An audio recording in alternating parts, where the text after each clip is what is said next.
Oi, bom, vamos falar um pouquinho sobre radioatividade, né? Primeiro, a gente vai trabalhar agora com as reações que ocorrem no núcleo do átomo, tá? Quando a gente fala de radioatividade, basicamente é isso, né? Reações que liberam ondas. E a gente vai falar aqui de três tipos de ondas. Primeiro, a onda alfa, a beta e a gama. A onda alfa, ela é uma onda que tem um núcleo.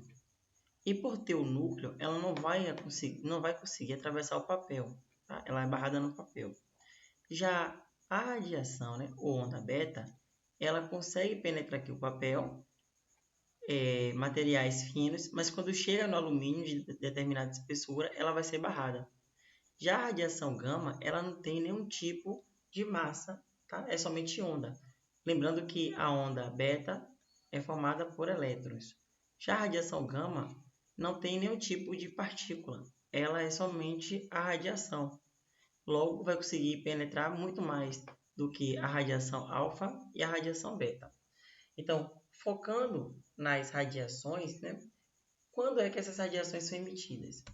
Então, o núcleo ele vai passar por algum tipo de processo e, através desse processo, ele pode romper ou pode simplesmente somar, no caso, somar núcleos para formar um núcleo maior. Nesse momento aqui, a gente vai falar de um processo que é um processo chamado de reação nuclear de fissão ou fissão nuclear. Fissão é quebra. Então, quando esse núcleo, principalmente é o urânio 236, 236, ele é urânio 235, quando recebe o nêutron, que é esse aqui, ó, ele vai para o urânio 236. A partir daqui, esse núcleo ele fica instável e ele vai se quebrar em mais dois, que é o criptônio e o bário. Acho que é criptônio e QP, né? E o bário. Quando ele faz isso, ele vai emitir, além de outras radiações, ele vai emitir radiação beta, tá aqui, elétron, radiação alfa, perdão, que é essa aqui, beta, que é o elétron, e também vai emitir radiação gama. E, por consequência, vai também liberar mais 3 nêutrons. Esses nêutrons vão bombardear outros núcleos de urânio e o processo ele vai ocorrendo em cadeia. Nesse momento aqui, o que a gente quer? A gente quer entender essa radiação. Então, a radiação alfa, ela vai ter essa representação aqui, a letra grega alfa, e ela é composta por 4 partículas, sendo que essa radiação ela tem 2 prótons e 2 nêutrons. Se assemelha ao átomo de hélio, que tem 2 prótons e massa 4, porque 2 mais 2, né? 2 prótons com 2 nêutrons, a massa é 4. Então, a radiação alfa ela é descrita assim, ó, radiação alfa, massa 4 e número de prótons 2. Se assemelha ao átomo de hélio. Vou botar o hélio aqui do hélio que eu esqueci, do hélio. Já a radiação beta, ela só é formada por elétrons. Então, aqui a gente tem ó, a radiação beta. Lembrando, deixa eu botar um slide aqui. Quando um átomo ele emite radiação alfa, a sua massa diminui em 4 e o número de prótons diminui em 2. A gente vai ver isso nos exercícios. Quando uma reação ela ocorre liberando, né, beta, a espécie ela vai simplesmente pegar um nêutron, vai romper esse nêutron, e esse nêutron vai se transformar em um próton e um elétron. Vou tentar trazer um exercício aqui, mas caso isso não aconteça, fica mais ou menos assim. Ó. Eu tenho um átomo X com 9 prótons aqui embaixo, e vamos supor que tem 18, a massa dele é 18, aqui é 9. Se ele emitir radiação alfa, perdão, beta, né? Beta que é negativo, beta com negativo aqui, o que vai acontecer? Esse número de prótons aumenta, vai para x igual a 10, e a massa dele continua a mesma. Então, o que foi que ocorreu aqui? Internamente, um nêutron, ele rompeu, né? Perdão, aqui ele quebrou e transformou-se em um elétron que foi liberado, tá aqui, ó. Esse elétron foi liberado e também um próton. Esse próton foi somado. Então, ao invés de ter 9 prótons, agora passa a ter 10. E o que era 9 nêutrons passa a ter 8 nêutrons. 8 com mais 10 dá 18. Tá? Então, essa espécie aqui agora, ó, ela vai ter 10 prótons.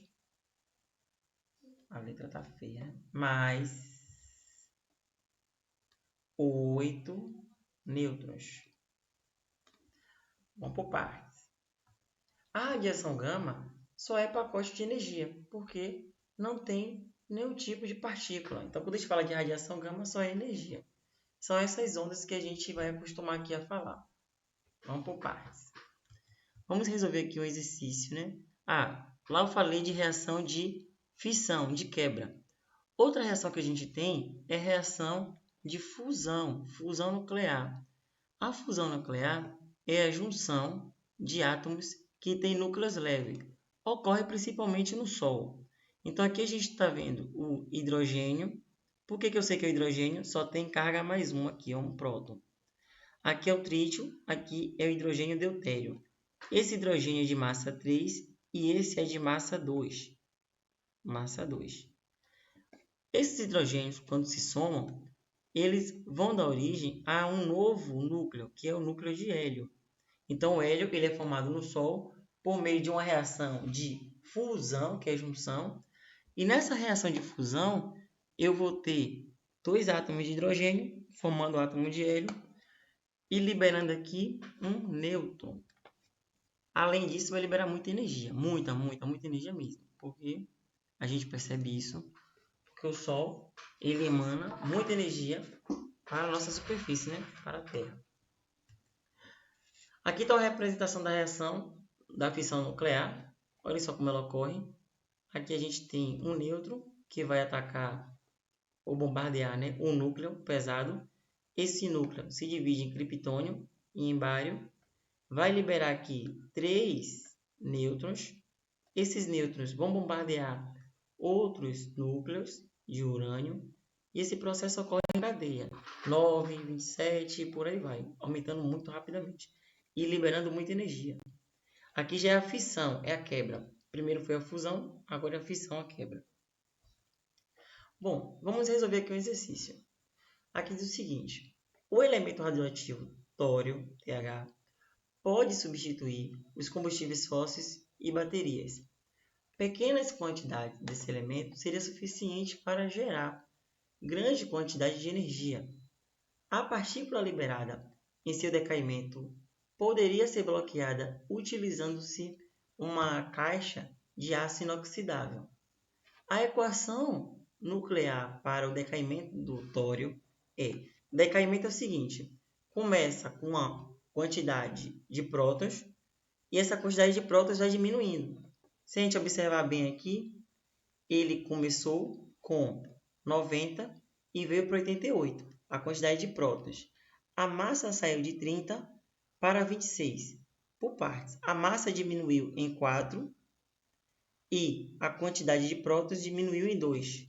Logo, a gente vai estar falando de uma emissão ou de partículas, né, que são emitidas, partículas alfa. Por que partículas alfa? Porque elas têm 2 prótons e massa 4. Então, se a gente somar 4 com mais 226, a gente vai ter 230. 2 mais 88, a gente vai ter 90. Então, o nome dessa partícula liberada aqui é partícula alfa. Logo, a resposta é a letra A. É assim que se resolve as questões quando envolve radioatividade. Aqui, outra também. Partículas beta, ao atravessarem uma matéria viva, colidem com uma pequena porcentagem de moléculas e deixam atrás de si um rastro aleatório pontilhado de radicais livres e íons quimicamente ativos. Essas espécies podem romper ainda outras ligações moleculares, causando danos celulares. Aí ele pergunta: a capacidade de gerar os efeitos descritos dá-se porque tal partícula é um. Primeiro, a partícula beta ela só é um elétron. Um elétron. Logo, não é nêutron, não é núcleo, não é fóton e nem é núcleo de átomo. Só sobra a letra A, um elétron e, por possuir massa relativamente desprezível, tem elevada energia cinética translacional, de movimento também, né? Translação. Logo, letra A. Vamos fazer uma questão agora de meia-vida, para a gente ver como é que fica a questão de meia-vida. Só para a gente fazer também outras questões, né? Aqui, essa questão é boa. Aqui é meia-vida. O que é meia-vida? Primeiro, meia-vida é o termo dado para uma parte da radioatividade que estuda o decaimento pela metade. Então, toda vez que uma espécie diminuir a sua massa pela metade, vai ter um tempo definido. E aí a gente vai dizer que esse tempo é o tempo de meia-vida. Então, toda vez que a massa diminuir pela metade, conta esse tempo, e aí vai perceber se esse tempo se repete. Esse tempo se repetindo, a gente sabe que é o tempo de meia-vida. Então, vamos lá. A duração do efeito de alguns fármacos está relacionada à sua meia-vida, tempo necessário para que a quantidade original do fármaco no organismo se reduza à metade. A cada intervalo de tempo correspondente a uma meia-vida, a quantidade de fármacos existente no organismo no final do intervalo é igual a 50% da quantidade no início desse intervalo. Então, de novo, a cada intervalo de tempo correspondente à meia-vida, a quantidade de fármaco existente no organismo no final deste intervalo é igual a 50% da quantidade no início. Então, todo intervalo fixo vai diminuir pela metade. Cadê? Ele não dá o gráfico de meia-vida, né? O gráfico acima representa, não dá. Mas ele fala aqui, ó, ele dá uma informação importante. A meia-vida do antibiótico amoxicilina é de 1 hora. Então, em uma hora, a massa da amoxicilina vai reduzir a metade. Tá? Aí ele diz, assim, se uma dose desse antibiótico for injetada às 12 horas em um paciente, o percentual dessa dose que restará no seu organismo às 13h30 será aproximadamente de... Vamos por partes. Se for injetado 12 horas, às 13 horas, primeiro, né? Já se passaram 1 hora. Então, se eu tenho 100% aqui, quando for injetado,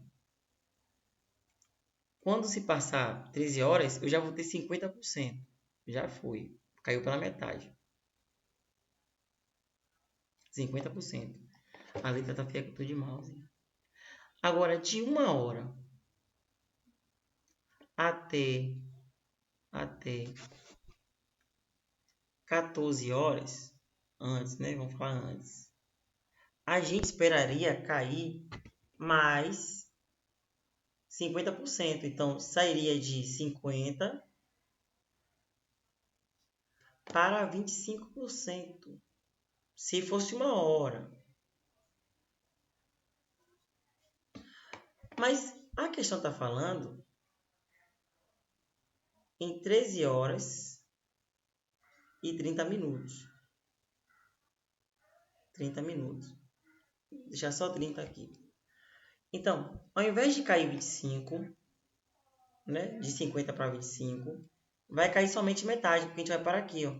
Então, vai cair quanto aqui? Vai cair para 37, né? Perdão, em vez de cair 25%, vai cair apenas 12, aqui 12,75.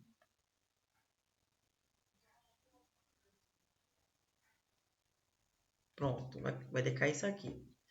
Então, quanto é que vai ficar? Aqui caiu 50%, Se fosse de 13 até 14, iria para isso aqui, 25%. Só que só vai decair metade, vai decair 12,75. Então, eu sei que já decaiu 50% de uma hora, mais 12,75. Somando aqui, eu vou ter o quê? Primeiro, tem 0, 0, né? 75, não vai mudar. Aqui vai ficar 2. E aqui vai ficar 6.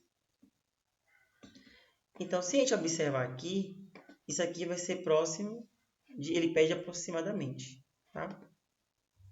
De 63%. O que está mais próximo aqui para completar é a letra D. Por que a letra D? Porque se a gente somar aqui com 35, a gente vai para 8 e aqui 9. Então, chega próximo de 100%. Então, o mais próximo aqui que sobrou foi 35%, porque ele consumiu tudo isso aqui, ó, em 13, em 1h30, perdão, 1h30. Então, sobrou o quê? Sobrou 35%. A gente marca a letra D. Tem uma que dá para visualizar mais. Essa aqui caiu algo que não foi tão visível. Deixa eu ver uma aqui que dá para visualizar mais. Essa aqui é boa. O terremoto e o tsunami ocorridos no Japão em 11 de março de 2011 romperam as paredes de isolamento de alguns reatores da usina nuclear de Fukushima, o que ocasionou a liberação de substâncias radioativas. Entre elas está o iodo 131, cuja presença na natureza está limitada por sua meia-vida de 8 dias. Então, vamos por partes. O tempo para o iodo reduzir sua massa na metade é de 8 dias. Se ele tiver 100 gramas, só para a gente explicar aqui, 100 gramas, depois de 8 dias, ele vai... 8 dias... Ele vai para 50. Depois de mais 8, 16 dias, ó, 8 mais 8, 16, somando, tá bom? Ou então pode fazer assim, ó, depois de mais 8 dias, vai para 25. Depois de mais 8, vai para 8 dias, né? 12,5, né? 12,5. E por aí vai. Perceba que aqui se passaram 8, 16, 24 dias. Aqui já vai para 32 e por aí vai. Tudo bem? A cada 8 dias, reduz a metade. Então, começou em 100 gramas. Depois daqui de 24 dias, a gente já tem 12,5. Então, à medida que o tempo passa, em intervalos fixos, ele diminui a metade. Intervalos fixos de 8 dias. Aí ele pergunta, o tempo estimado para que esse material se desintegre até atingir 1/16 de sua massa inicial é de, por partes. Primeiro ele tem 1 inteiro, né? Vou botar aqui 1 grama. Depois de 8 dias, 8 dias, vamos botar, dia não, botar 8. Vai para metade, 1/2. Depois de 8 dias, ele vai para 1/4, porque você pega 1/2 e divide por 2. Como é que fica isso aqui? Na divisão de fração, eu conservo a primeira, 1/2, e multiplico pelo inverso da segunda. Então, todo número ele é dividido por 1. Fica vezes o inverso de 2/1 é 1/2. Logo, vai ficar 1/4. E por aí vai. 1/4. Depois de 8 dias, 1/8. Depois de mais 8 dias, 1 sobre 16. Então, quantos dias se passaram aqui? 8, 1, 2, 3, 4. 4 intervalos de 8 dias. 1, 2, 3, 4. Aí eu faço 8 vezes 4, que vai dar 32. 32 dias. Então, depois de 32 dias, tá, a massa se reduz para 1 sobre 16 avos. Vou passar as questões parecidas, tanto com a primeira parte como essa. E aí, você faz, ou não?